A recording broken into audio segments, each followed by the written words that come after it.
Hey guys, welcome back to my channel. Today's video is going to be a series of recommendations of books by Hispanic authors that I absolutely loved. I'm hoping that this will give you guys some ideas and you can join me for Hispanic Heritage Month and we can read some books by Hispanic authors. I've purposely picked books from different genres. I've picked both male and female authors, and I'm hoping that this is helpful to some of you. So let's just get started because I have quite a bit. The first book that I want to start with, I don't actually own a physical copy yet. It's in the mail actually, and that's The Feast of the Goat by Mario Vargas Llosa. I'll insert a picture right here. And this is a historical fiction novel based on true events. It starts in the present day with a woman who kind of has a very turbulent past, and so when she goes back in time to tell us the history of her growing up in Dominican Republic, it covers the years when Trujillo was a dictator there. This was beautifully written. It had different points of view, and I particularly loved how Llosa was able to capture the kind of spirit of Trujillo and kind of put him in kind of like a human form, because when we read about horrible dictators, it's kind of easy to think of them as being one-dimensional, and so this book is not like that.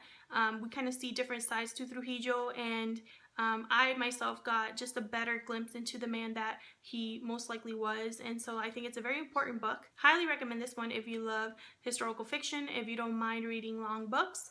I think this one's definitely one to try. I did a review on my channel about this book. I'll have a link down below if you're interested. The next book I want to talk about is kind of related to Feast of the Goat because it covers a time period under Trujillo, and that is In the Time of the Butterflies by Julio Alvarez. This is another historical fiction novel based on true events.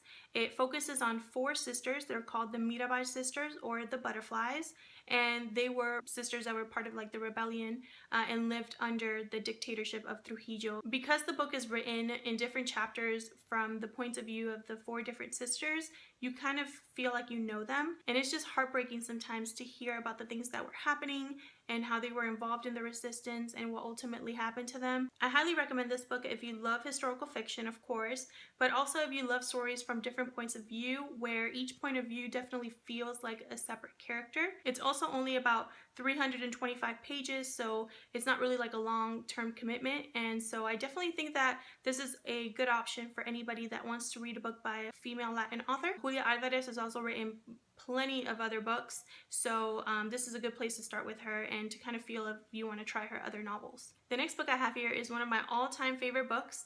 It's a book that's been talked about to death here on BookTube, but I'm still going to mention it because it's amazing, and that's The Shadow of the Wind by Carlos Ruiz Zafón. This is a Spanish author, and this book is another historical fiction. Can you spot a theme here? This one's set in 1945 in Barcelona. It's centered around a 10-year-old boy named Daniel, whose father owns a bookstore of rare books.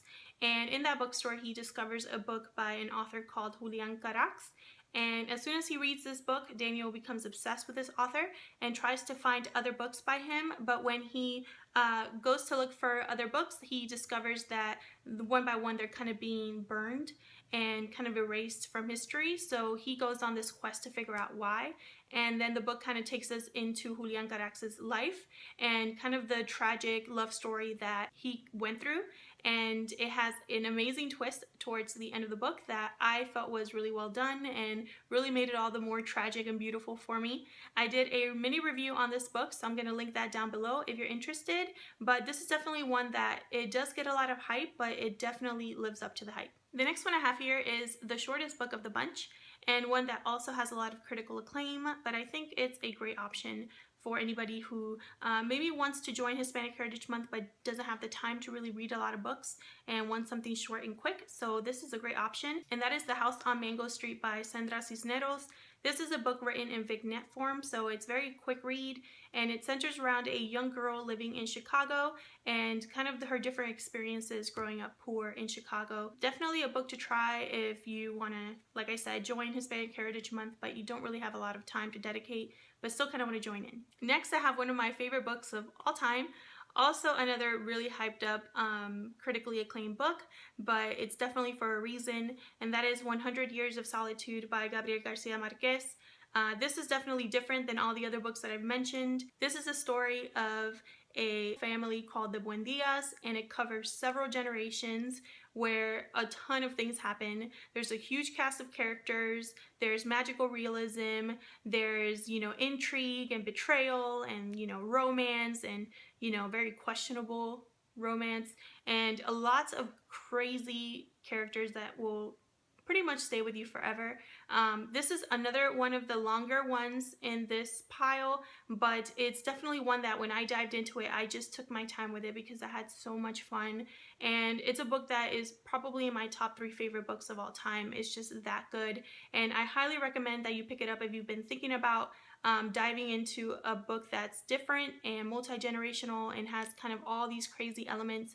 Never a dull moment in here, and if that sounds like your type of book, then I definitely think you should pick this one up. Next, I have one that I kind of consider a modern classic, another very hyped up book, but I'm going to mention it anyway, and that's The Brief Wondrous Life of Oscar Wilde by Junot Diaz. This book centers around a young boy named Oscar Wilde. He's a Dominican nerd living in New Jersey, and he feels that his family has been living with a curse called the Fuku, and the book kind of takes you back in time to figure out how this curse has affected the family. The book is written with different points of view. We have the point of view of Oscar, obviously, but also his friend Junior, and there's just so many other different elements to this book that really elevate it and make it what it is. There's a reason why everybody was so blown away by this book, and I think you should at least give it a try. Maybe check it out from the library to see if you get sucked in like I did. And last but not least, I have The House of the Spirits by Isabel Allende. This is another multi-generational story weaved with magical realism. It is very, very similar to 100 Years of Solitude, so if you have read 100 Years of Solitude and loved it, then you'll love this one, or if you end up loving 100 Years of Solitude, then this is another one you should pick up. It is really hard to sum it up in a few sentences, but I'm gonna try. This story is really about a man named Esteban Trueba, and he affects the lives of 3 women in different ways. One of those women is Clara del Valle. We kind of see Esteban and Clara's family kind of flourish, and different characters have different paths in life, and we kind of see all of that. There's magical realism that's weaved into the story, and it almost feels like it's always meant to be there. Clara as a character and her whole clairvoyant, you know, personality, she's just one of the weirdest characters that I've ever read about. And then Esteban is just a character that you love to hate. So all in all, it's a lot to take in, but I definitely enjoyed it. The only thing is that I felt that it was a little bit long. It is a chunker of a book, and it does start to feel long towards the end of the book because she's covering so many years and so many characters that you're kind of like mentally exhausted towards the end of trying to keep it all in your head, but I still really loved it. So those are all of my recommendations. I wanted this video to be just my absolute top books that I read by Hispanic authors, and hopefully something in there interested you and you will join us for Hispanic Heritage Month. Let me know down in the comments if you plan to join for Hispanic Heritage Month, if you have your own TBR, if you have your own recommendations. I would love to hear about them. Thank you so much for watching, and I'll see you guys in my next video.